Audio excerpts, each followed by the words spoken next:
Assalamualaikum warahmatullahi wabarakatuh. Saya Akbar Prawira Mukti, perwakilan dari kelompok 11 akan memperkenalkan anggota kelompok saya. Yang pertama Fahimatul Afidah, dan saya sendiri yang ketiga Rubaiah Hani Septiani, yang akan mempresentasikan tema atau judul yaitu Perang Dunia dan Kelembagaan Dunia. Semoga video ini bermanfaat dan menambah wawasan bagi teman-teman. Terima kasih dan selamat menyaksikan. Perang dunia merupakan perang global, yaitu perang yang aktor dalam kejadian tersebut tidak hanya dalam lingkup suatu daerah atau tempat saja, melainkan ada negara-negara di seluruh dunia yang ikut berkecimpung dalam perang tersebut. A. Pengaruh Perang Dunia I dan II terhadap kehidupan politik, sosial, dan ekonomi.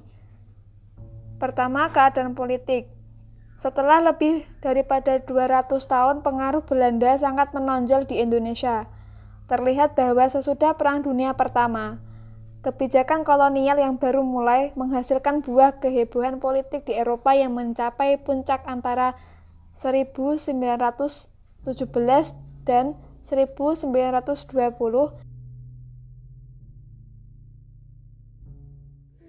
Yang pertama, bentuk ideologi politik masa pergerakan nasional setelah tahun 1926. Yang kedua, perkembangan organisasi-organisasi politik dan pergerakan sesudah tahun 1926.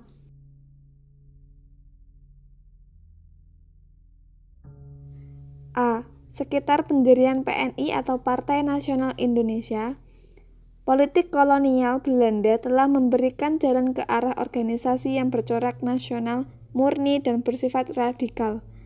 Inisiatif IN adalah Insinyur Soekarno tahun 1925 mendirikan Agreemene Studi Klub di Bandung.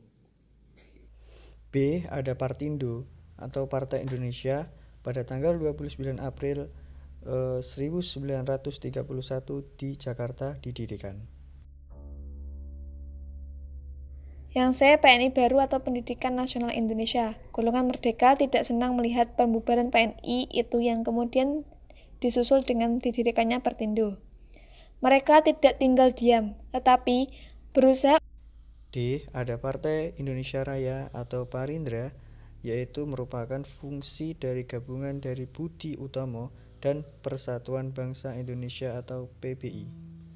Yang E. Gerakan Rakyat Indonesia atau Gerindo.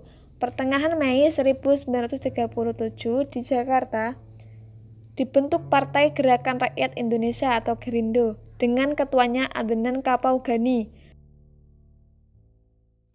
Selanjutnya F, yaitu berakhirnya G. Ada reorganisasi dan reorientasi. H. Perjuangan mengarah ke persatuan dan kesatuan selama masa perang.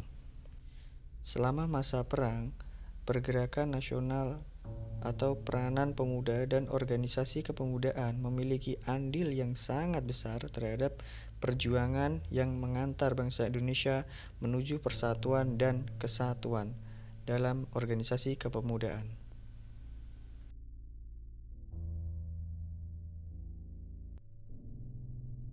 Yang selanjutnya ialah keadaan sosial. Kegagalan politik etis tampak jelas pada tahun-tahun akhir Perang Dunia I, sewaktu di mana-mana timbul kelaparan dan kemiskinan. Perbedaan antara masyarakat Eropa dan masyarakat pribumi sangat mencolok. Perusahaan mengalami kemajuan pesat dan keuntungannya berlipat ganda. Hal itu disebabkan oleh permintaan yang besar akan produksi Hindia Belanda di pasar dunia. Keadaan ekonomi. Kemajuan dalam bidang ekonomi memang cukup didasarkan. Semua ini berlangsung dalam satu lingkungan ekonomi yang sedang berubah dengan cepat. Aksi-aksi penaklukan di daerah-daerah luar Jawa telah memperluas wilayah kekuasaan Belanda, dan daerah-daerah tersebut menjadi fokus yang lebih penting daripada Jawa dalam pembangunan ekonomi baru. Kita bisa lihat dari keadaan sosial maupun ekonomi pada masa tersebut. Nah, selain banyak yang merugikan, juga banyak penindasan yang ada pada masa-masa sulit yang dialami bangsa Indonesia kala itu.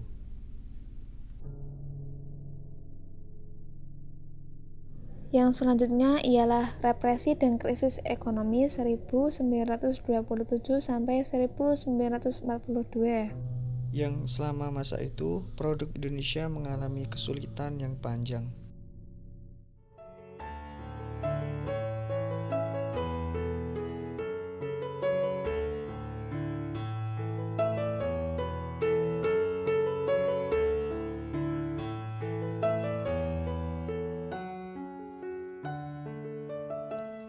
C. Ada pergerakan nasional dan regional pada masa Perang Dunia I dan II. Pada tahun 1942, Jepang berhasil mengalahkan Belanda, maka posisi Belanda terhadap Indonesia diambil alih oleh Jepang. Nah, artinya Indonesia mulai dijajah oleh Jepang. Berbagai kebijakan Jepang di Indonesia diarahkan untuk memperkuat kekuatan militer. Selain itu, untuk ikut mendukung kemenangannya dalam menghadapi sekutu. Perang Dunia Kedua juga berpengaruh bagi Indonesia dalam mencapai kemerdekaan.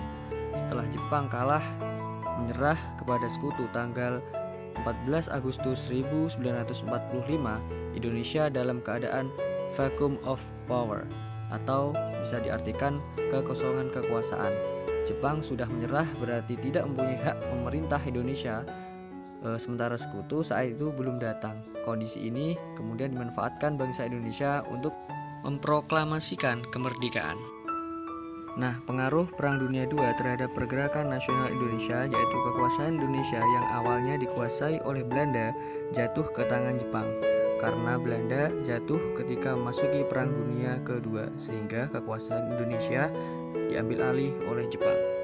Menghadapi penjajahan Jepang, para pemimpin bangsa Indonesia menggunakan dua macam taktik, yaitu taktik kooperasi atau bersedia bekerjasama dengan kaum penjajah Jepang, dan taktik non-kooperasi, yaitu menolak kerjasama dengan penjajah.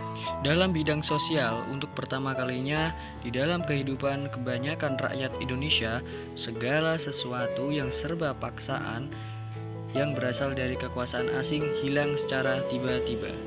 Pada bidang ekonomi, setelah Belanda jatuh, kekuasaan ekonomi diatur dalam sistem perekonomian yang diatur oleh Jepang. Karena adanya barang-barang Jepang yang membanjiri Hindia Belanda sangat tidak menguntungkan stabilitas ekonomi. Maka dengan alasan untuk menyehatkan ekonomi, pemerintah Hindia Belanda mengeluarkan peraturan-peraturan yang bersifat proteksi. Hal tersebut merupakan salah satu strategi dari pemerintah Hindia Belanda untuk menghindari Jepang. Namun, mereka tidak bisa berkata apa-apa setelah Jepang menguasai Indonesia. Nah, itu sekilas dari penjelasan saya tentang pergerakan nasional dan regional pada masa Perang Dunia I dan II. Terima kasih. Sekian dari pemaparan dari kelompok kami, yaitu kelompok 11. Kurang lebihnya kami mohon maaf. Saya sendiri Akbar Prawira Mukti mengucapkan terima kasih. Assalamualaikum warahmatullahi wabarakatuh.